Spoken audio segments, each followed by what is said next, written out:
Power grid में आपकी recruitment आ चुकी है फील्ड इंजीनियर सिविल की। इसकी टोटल नंबर ऑफ वैकेंसी हैं 198। नेक्स्ट आपकी पोजीशन है फील्ड सुपरवाइजर सिविल की। इसकी टोटल नंबर ऑफ वैकेंसी हैं 193।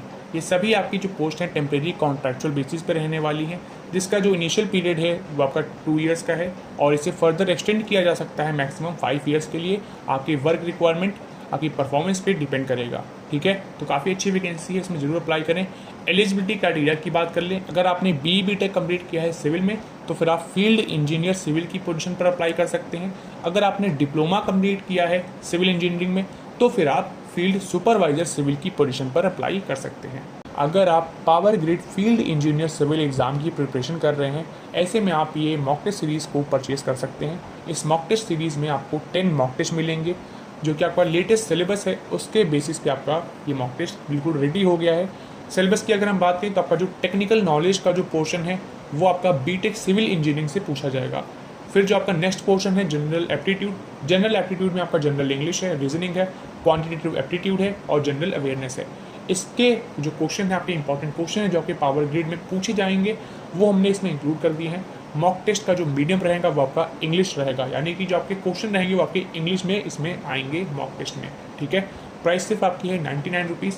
कैसे परचेज करना है, आपको हमारी ऑफिशियल वेबसाइट rankingpediaeducation.com पर विजिट करना है। लिंक आपको डिस्क्रिप्शन पे मिल जाएगी, वहाँ पर जाके आप इसे परचेज कर सकते हैं। अगर आप power grid field supervisor civil exam की प्रिपरेशन कर रहे हैं, ऐसे में आप ये मॉक टेस्ट सीरीज़ को परचेज कर सकते हैं। इस मॉक टेस्ट सीरीज़ में ऐसा क्या है खास, इसमें आपको 10 मॉक टेस्ट मिलेंगे। सिलेबस की अगर हम बात करें तो आपका जो टेक्निकल नॉलेज का जो पोर्शन है इसमें आपका डिप्लोमा सिविल इंजीनियरिंग का पोर्शन पूछा जाएगा। तो आपके जो क्वेश्चन है वो आपके डिप्लोमा सिविल इंजीनियरिंग पोर्शन से रहेंगे। फिर आपका जो जनरल एप्टीट्यूड है इसमें आपका जनरल इंग्लिश है, रीजनिंग है, क्वांटिटेटिव एप्टीट्यूड है और जनरल अवेयरनेस पोर्शन इसमें आपका रखा गया है, ठीक है। मॉक टेस्ट का जो मीडियम है वो आपका इंग्लिश मीडियम में रहेगा, यानी कि क्वेश्चन आपके इंग्लिश में इसमें रहने वाले हैं मॉक टेस्ट सीरीज़ में।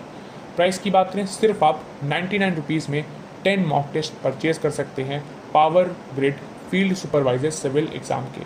तो काफ़ी अच्छी आपकी ये मॉक टेस्ट सीरीज़ है, हमने रेडी कर दी है। आपको हमारी ऑफिशियल वेबसाइट rankingpediaeducation.com पर विजिट करना है और वहाँ पर जाके आप इसे परचेज कर सकते हैं। सिलेक्शन प्रोसेस की अगर हम बात करें तो power grid common FTA written test 2025 आपका कंडक्ट किया जाएगा। अब यहाँ पर आप देख सकते हैं क्या इसका एग्ज़ाम पैटर्न रहने वाला है। ये टेस्ट की ड्यूरेशन आपकी 1 आवर की रहने वाली है। इसमें आपके 2 पोर्शन होंगे। पहला आपका है टेक्निकल नॉलेज टेस्ट, जिसके आपके 50 क्वेश्चन होंगे, यानी कि अगर आपने BE BTech किया है या डिप्लोमा अगर आपने किया है तो वो सिलेबस आपका टेक्निकल नॉलेज टेस्ट में पूछा जाएगा, ठीक है। नेक्स्ट आपका जो सेक्शन है वो आपका है एप्टीट्यूड टेस्ट। एप्टीट्यूड टेस्ट के टोटल आपके 25 क्वेश्चन होंगे। अब ये जो 25 क्वेश्चन होंगे ये आपके कौन कौन से टॉपिक से होंगे, तो इसमें आपका जनरल इंग्लिश है, रीजनिंग है, क्वांटिटेटिव एप्टीट्यूड है और जनरल अवेयरनेस है। यानी कि अगर हम ओवरऑल अगर हम total number of question paper की बात कर लें तो टोटल नंबर ऑफ क्वेश्चन आपके रहेंगे 75। हर एक क्वेश्चन आपका 1 मार्क्स का रहेगा, तो टोटल आपके कितने 75 क्वेश्चन रहेंगे 75 मार्क्स के। और इसमें आपको 4 ऑप्शन मिलेंगे, MCQ टाइप का आपका ये पेपर रहने वाला है। क्वालिफाइंग मार्क्स की बात कर लें तो अगर आप अनरिजर्व कैटेगरी या EWS कैटेगरी से बिलोंग करते हैं तो आपको मिनिमम 40% मार्क्स यहाँ पे लाने होंगे, तभी आप नेक्स्ट राउंड के लिए क्वालिफाई कर सकते हैं।